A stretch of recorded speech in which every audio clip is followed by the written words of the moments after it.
J'ai voulu regarder si ça valait le coup d'acheter des knackis à base de poulet. Alors, les deux raisons pour acheter des knackis à base de poulet, c'est un, quand vous avez une contrainte qui fait que vous ne mangez pas de porc, et la deuxième, c'est surtout en espérant que ça soit un peu plus maigre que les knackis traditionnels à base de viande de porc.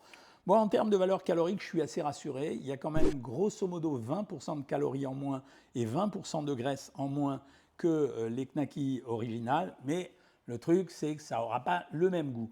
En termes de composition, moi je connais la composition des autres knackis, celle de porc, c'est presque la même chose. C'est de la viande de poulet, ensuite il y a de la peau de poulet, bon on peut critiquer. Isolat de protéines de pois parce qu'ils ont trouvé qu'il n'y avait pas assez de protéines à l'intérieur, des arômes, des antioxydants, mais c'est exactement ce qu'il y a dans les knackis de porc. Alors mon conseil, alors c'est un peu plus maigre, voilà. Ça n'a pas le même goût surtout et c'est un peu moins gras. C'est la variante presque light des knackis traditionnels. Moi, ce n'est pas des produits que je recommande, même si je sais que les enfants adorent ça et que c'est tellement pratique de servir à l'arrache avec une purée ou bien quelques coquillettes. En tout cas, de temps en temps, pas plus.